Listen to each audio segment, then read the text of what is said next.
Hi, my name is Fadl Soliman, and I would like to tell you today in this video how the Daily Mail attacked me. If you read in a newspaper that a cleric is touring British universities, telling students to beat up women, defending sex slavery, and promoting polygamy, and you don't get angered by that or feel threatened, then you must book an appointment with a psychologist immediately. Astonishingly, I have been accused by the Daily Mail for doing just that. I was accused of visiting universities here in the UK and promoting those very things. In this video, I would like to explain precisely how they attacked me, and I want you to judge. I will not appeal to emotions.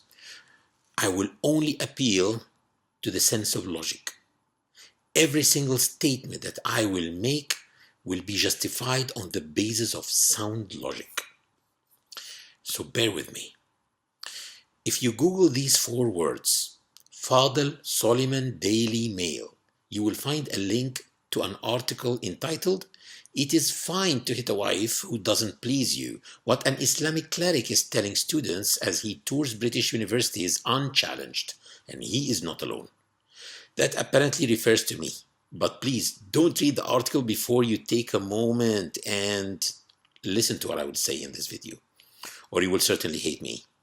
You will hate me big time, like Angela Schultz, who actually did precisely that. She read the article of the Daily Mail, she watched maybe the video on that website, and she judged me. So she addressed me on Twitter saying, "You are a disgrace to men. You don't deserve to even breathe the same air as me. Your Muslim ways suck." But she was brave enough to retract that when I sent her my explanation. She tweeted immediately, I deleted the tweet. Glad you responded. Thank you. Skip the awful things they said about me in this article, simply because they are not true. Play the video. The text on the video says, "Islamic preacher Fadl Soliman instructing Muslim students at the University of Sheffield to watch a series of extremist lectures on YouTube, justifying wife beating, polygamy, and sex slavery." By the way, regarding YouTube, there is also a new channel that we made. It's called. It has amazing videos, 2 playlists in Arabic and the new English playlist. 30 episodes, every episode answering one of the misconceptions on Islam that is used by Islamophobes. Put these videos on your Facebook pages. Share it with people. What the Daily Mail did not say is that this series is entitled Islamophobia, which is a series of episodes refuting misconceptions about Islam. Misconceptions that are directly related to the increasing rise of Islamophobia and which are being used over and over by Islamophobes to attack Islam. Therefore, it would be very stupid for someone refuting these misconceptions to confirm them. What the Mail also did not mention is that one of these lectures is on the topic of evolution, calling upon Muslims to accept evolutionist Muslims because religion is not contrary to science, and because evolution does not contradict any verse in the Quran. Just this episode backfired on me in the Muslim world and made many critiques label me as too liberal cleric. The Mail also failed to mention that in 2 of these extremist series of lectures, as they said, I explained that the real jihad has nothing to do with terrorism and that terrorism cannot be justified in Islam whatsoever. They did not mention as well that I have a whole episode explaining that, according to the teachings of Islam, Muslims and non-Muslims should be friends and live together peacefully, contrary to the hyper-literalistic understanding of some verses of the Quran, which may be understood to cause some to believe that such friendships are forbidden in Islam. What the Daily Mail did not want you to know also is that this extremist cleric, who's myself, is the one who debunked Al-Qaeda's views and the views held by Sheikh Anwar al-Awlaqi in 2 videos which prove that Islam does not allow the killing of innocent civilians. These videos had a big impact on their followers, as can be read in the comments, such as, "The truth is bitter, but Sheikh Anwar is wrong and this guy," myself, Father Solomon, "is right."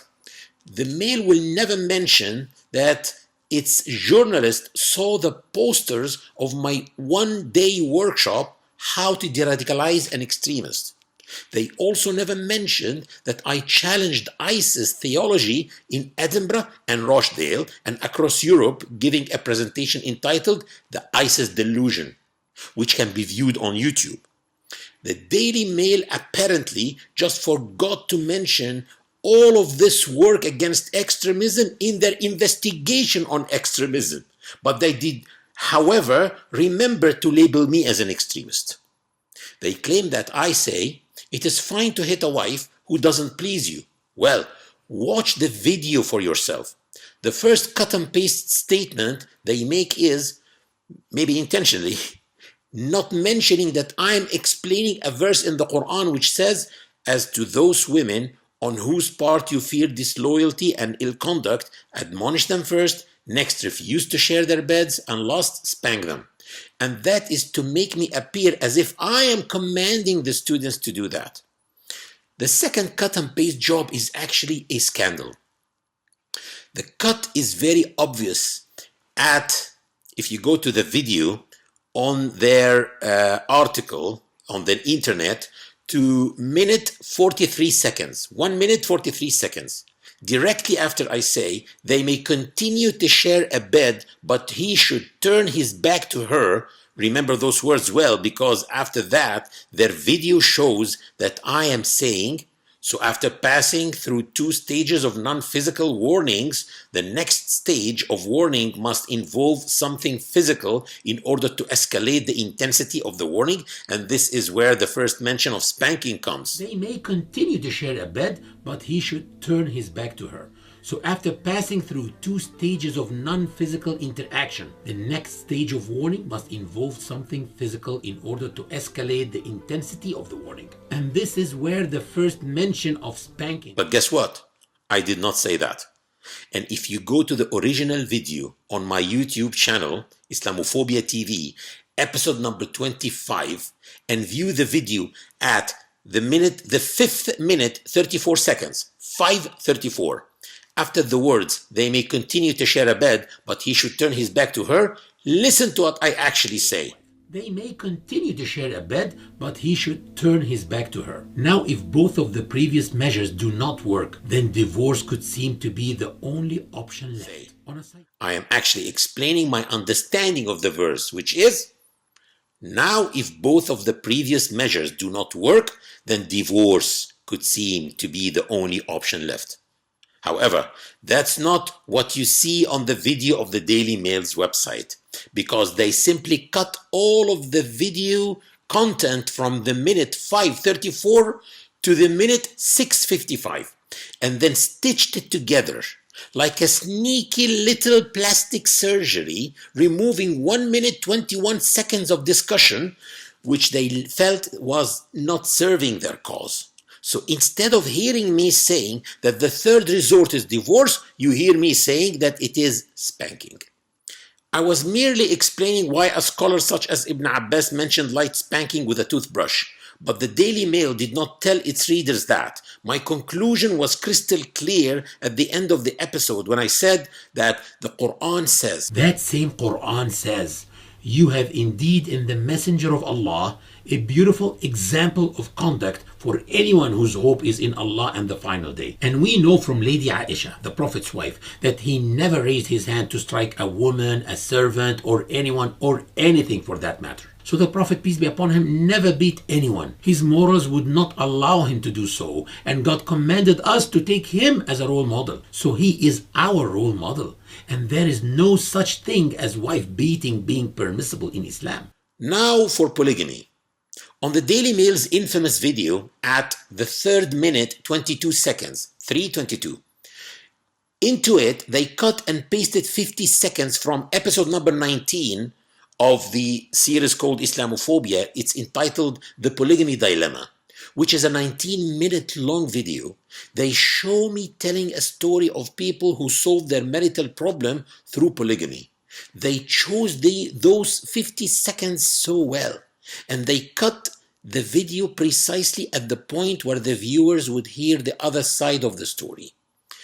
But what the Daily Mail did not tell its readers is that had the video continued, the readers of its online article would have heard me say clearly at the 3rd minute 22 seconds into the original video. We must understand that Islam was never intended for one culture in particular.